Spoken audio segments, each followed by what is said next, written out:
was a real issue. And in the end, obviously, we knew it was going to go through an MOT unless we spent a lot more time on it. And of course, the filming schedule didn't allow us to do that. So we were then a bit stuck. So they don't want to, you know, for legal reasons, obviously, we couldn't do a test drive on the road. And then Mike just had this great idea: why not actually just sell it to somebody who doesn't need a road? So, okay. So we found this farmer, and happy days, it's still being used today. So, you know, there's always a way out. You just have to be a little bit of lateral thinking, and then everything's happened. It's called being a car dealer. That's what ducking and diving. Yes, ducking and diving. Okay, who else has got a question for us? Yes, sir, you down the front. Hold on, wait for the microphone to get to you. I like your hat. The hat's great. The Wheeler Dealer cap. Hello, Mike. Hello, mate. Mike, I've watched your shows all through the years now, and the one problem is, why don't you include the labour charges for men? Okay, let's answer this question. Let me answer this question for the, I think it's probably the millionth time, okay? Let's set the show up for you once and for all. So the show is, we're in business together. I go and buy a car. Ed is showing you how you can repair the car yourself at home, and he shows you how you can use the tools at home, how you can repair the car yourself. If Ed sends any part of the car outside the workshop, we show you how much it costs, what the labour charge are.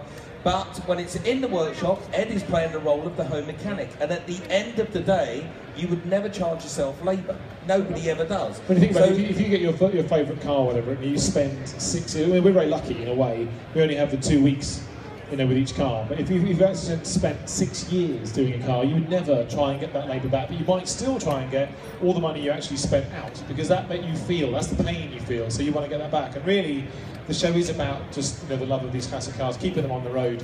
And so in a weird way, the profits are relevant. Anyway, it's just nice to know that you can have this hobby and do okay out of it. We don't care about money. We don't really give a monkeys whether we sell them for a profit or not. It's about the car. We always say about Wheeler Dealers for the last 11 years, we're flattered that you love the show and, you know, you think we're the stars, but actually the car is the star. It always has been, it always will be. The show is about the car, and we're just a vehicle to tell you about the car, if you pardon the pun. No, we never charge labour on screen unless it leaves the workshop, and the reason is Ed plays the role of you, the home mechanic, he's showing you how to do it. Well, I have got a direct debit set up to his bank account. So yeah, that's it. Don't worry, he gets paid handsomely.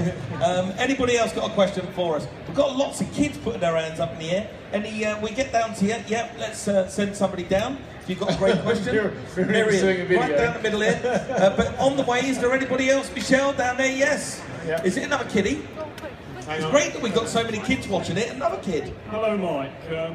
I'm just asking you, what's the top end of the budget you'll be spending on your next series? Because you started with cheaper cars and they're getting more and more expensive. Yes. So, no, I think where's your top end of the budget going to be in the next series? Well, the top end of the budget is now open-ended. I'm never going to be looking at cars that are, you know, £100,000 or £50,000. Yeah, you know, because look, the truth is, you know, again, people. So I get not Ed. I get kind of attacked a lot online by idiots on Facebook and Twitter saying, "Oh, you show it's not real anymore. You don't do the cars that you used to do. You don't do £1,000 cars." And I have to keep reminding them. Nissan Skyline 3 seasons ago. £2.5 grand, the Porsche Boxster £1 grand, the Audi TT £1 grand, the Range Rover £5 grand, that Escort £4 grand. They are cheap cars in the later series. We have done loads of cheap cars. You guys just tend to forget about them and see the big glossy cars for some reason, and then come online and tell me I'm an idiot.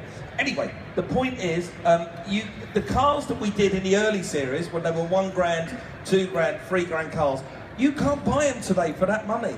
You can't, they just don't exist. You can't buy a Triumph Spitfire for £1,000, a Porsche 924 for £1,000. It's gone, those days are gone. So now we live in a world where classic car prices have increased, and if I'm going to buy a classic car at the bottom end of the market, I'm looking at spending at least £10,000 or £15,000.